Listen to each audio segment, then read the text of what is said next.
The three benefits that I've seen, speaking of that, is I just can breathe like I have a third lung. I never, that was never my thing. I mean, I've been cycling. I never felt like I could breathe that deeply. My heart rate can handle whatever it is. I can breathe so well. Well, this is interesting because, see, you said you really noticed the inflammation, and that's what happens is that inflammation that you feel on the outside is actually starting on the inside. It's endothelial inflammation of your cardiovasculature. Yeah. So, and that's what moves the blood. And when it's inflamed, it's stiff. It can't distend, which means all those pipes can't get big to move the fluid. Sure. And so that's what you're seeing is all of a sudden your ability to move blood volume through your lungs, your heart, to your muscles, to your skin surface to cool you.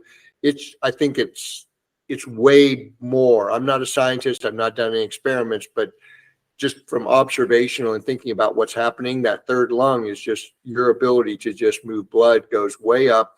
And here's the thing, what we see with athletes like you, and I just had this with somebody yesterday, they were worried about their high heart rate. When you distend the cardiovasculature and you don't have that pressure, because that's what drives hypertension, high blood pressure, is when they get inflamed and stiff, and you add salt, you add fluid, and all of a sudden there's no way for those pipes, so the pressure goes up. Well, what I see, because the cardiovascular system is basically a closed loop hydraulic system, you're putting back pressure on the pump, and the heart is more than just a pump, but one of its primary purposes is to move blood right in and out through your system, to your lungs, and when you remove that back pressure, it's that I feel that back pressure is holding your heart cadence down and allows you that. By removing that back pressure and getting distended, the heart doesn't have anything to hold it back, so it can carry that higher heart rate. But the perceived effort is like, I feel good, I can push. Yeah. Oh yeah. Yeah, this could be why I unknowingly was attracted to OFM. I've been through a couple coaches, and it was always just like this cookie cutter plan. And it's like, take this, you do this, and then recover one day, and then do this. When I first started, I was recovering one day when my body really, I was telling you, it needed 2 days, or, I added some caffeine back, and he's like, oh, you should be able to sleep fine. But I had never done caffeine. I'd given up for a couple years, and I couldn't sleep. And it's like, there was no individualization or personalization about that. And this is when I was taking my notes through the OFM, this is what the general guidelines are. Now you got to figure out, start with the fist size portion. How does the body feel? Do you feel stronger? Do you feel inflamed? Go to a half size or double it.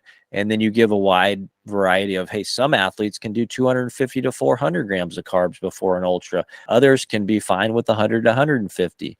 So I was able to use that and tweak it. And I'm a data-driven guy. So I, took probably too many notes and spreadsheets and tracked that way. But one thing that you said, often on these podcasts, I've seen you, and then our meetings as well, is don't look at the data so much. Let the experience, inform the data. So like confirm how your experience is with the data. And that's something I say to myself, even on, these indoor rides with my MAF heart rate and different things like that. How am I feeling? How's my breath? Because the data sometimes can be way off. That's one of the things that I've learned the past 6 months in being introduced to OFM and low carb, and it's just kind of mind blowing how many people. I'm one of them where I thought I was healthy because I'm exercising, but I was, probably being close because of my genetics and Mexican heritage of being pre-diabetic with all the sugars that I was taking in. Right now I'm going through the process of trying to build to the golden window, 4 hours fasted or 2 hours and then adding to it. But yeah, it's amazing how much further I'm like, this morning's ride, 90 minutes in, I did completely fasted. And with the Vespa at the start, and I was like, I just never thought I could hold 150 beats per minute. Right now I'm playing with my MAF heart rate, but I'm like, that I could hold that power and that beats per minute on no substance other than a Vespa to start. I'm like, I had no idea. I mean, directly from getting up, there was no in doing that. Yeah, it's mind blowing. I never thought that would have been possible.